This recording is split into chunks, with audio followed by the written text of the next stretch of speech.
So I want to talk to you about some more of the DBT skills today, and one of the skills that I'm going to talk to you about comes from the emotion regulation module.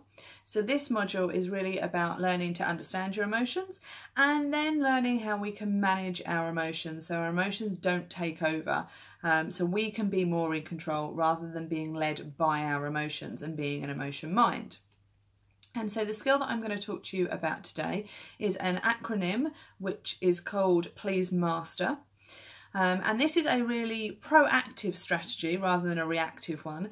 And so this looks at different areas in our life that we can attend to make us less vulnerable to experiencing really heightened emotions. So this skill is about reducing our emotional vulnerability.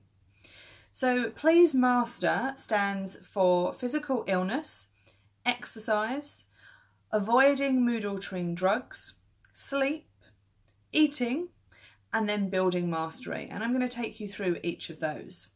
So as I said, the first one looks at physical illness. And so this is really thinking about making sure that we look after ourselves physically and that we treat physical illness.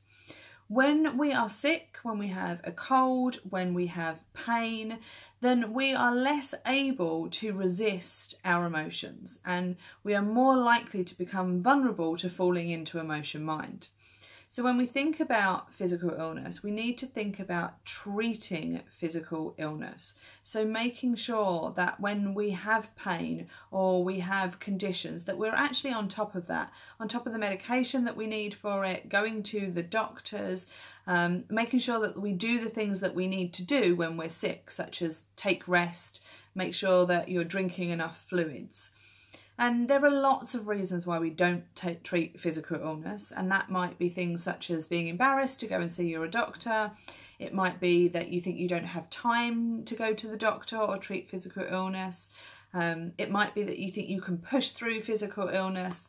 And that's generally when actually we get more run down. And the more run down we get and the more sick we get, the more vulnerable we are to experiencing really heightened emotions, which are then more difficult to manage. So this is a proactive strategy where when we become sick, we make sure that we treat that illness as soon as it comes up. The next bit of Please Master is about exercise. And so this is really making sure that we take about 20 minutes of exercise every single day.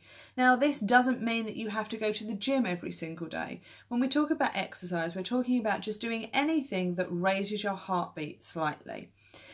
And loads of studies and research have shown that exercise is really, really good for depression, for low mood, for battling anxiety as well.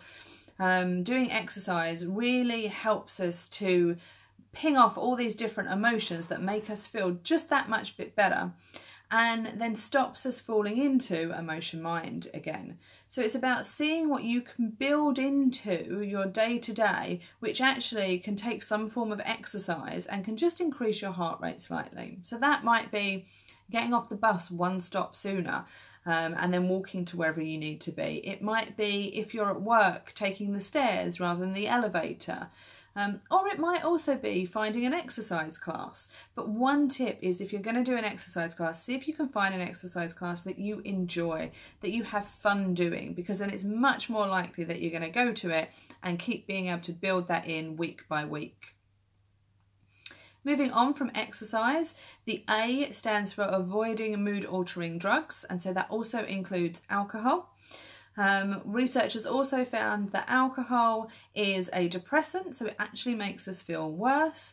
And a lot of the mood-altering drugs can have such an impact on our emotional state. So if we're already having difficulties managing our emotions, by then having drugs and alcohol in our system, that just makes it 10 times harder as well. So we really need to think about avoiding those stimulants or those depressants that are going to make us feel worse, that are going to make us more vulnerable to our emotions and being an emotion mind. Moving on from that, we get to S. And so S is about sleep. Now, I know if I don't get enough sleep, then I am very grouchy the next day, very, very grumpy. And it doesn't take much for something to trigger off that either anxiety or the irritation. And so the S in sleep really just looks at making sure that you have a good sleep routine so you get the hours of sleep that you need to stop you being vulnerable to your emotions. Now, this is going to be different for everybody. Some people can have 5 hours sleep and that's all they need, and other people need 8 to 9 hours sleep. And so that will be different for different people. But it's really thinking about what can you build in your day-to-day that is going to help you get the sleep that you need to be able to function efficiently and not fall into emotion mind. And so that might be thinking about kind of the bedtime routine that you have, cutting out caffeine a couple of hours before you go to bed. Cutting down on TV or interactions with your phone, because that will also stimulate you rather than calm things down. Maybe having a bath before you go to bed, having a milky drink before you go to bed. Some people have used lavender spray, so spray that on their pillow, that helps them sleep. But it's really trying to work out for you what's going to help you get the sleep that you require to be able to then manage your emotions the following day. Moving on from S, we get to E of the please, and that stands for eating. And thinking about this, it's about balanced eating. So really thinking about the nutrition that you need to be able to manage your emotions. And so thinking about what happens when we eat too little, and that can make us more vulnerable to emotion mind. It can also make it more difficult for us to put skillful behaviours in if we haven't eaten enough, so we don't have enough fuel and then we don't have enough energy as well. But the same can also be said if we eat too much. That can make us sluggish and lethargic, and that can also make it more likely that we're going to have heightened emotions in there as well. So it's really thinking about how can I balance my eating? How can I eat from each of the food groups? How can I make sure that my portions are the right portions for myself? And so these are all things from your physical illness to your exercise, the avoiding the mood altering drugs, the sleep and the balanced eating that are really proactive strategies and things that we can manage day to day that will make us then less vulnerable to our emotions and to being in emotion mind. But I did say that this skill was called Please Master. And so the master is about building mastery. It's about doing something day to day that makes you feel confident, competent and in control as well.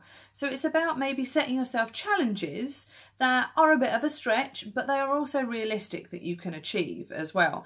And by doing something that makes us feel masterful just in that area of our lives, it can really help to boost our confidence and therefore reduce our vulnerability to our emotions. So that might be playing a computer game and getting through a level. It could be setting a target of reading a chapter of a book every day. It could be taking up a new skill or a new hobby. So it's anything that you can do that makes you feel confident in that moment and competent, something that you can get better at as well. And that is, again, a really proactive strategy to build some strength in yourself, some control in yourself. So when your emotions do come up, you feel more able to be able to tackle them, more able to be able to manage them and keep yourself in wise mind rather than being dragged into emotion mind. So that's Please Master. Really looking at different areas that we can attend to and we can manage day to day to help us then in the future manage our emotions.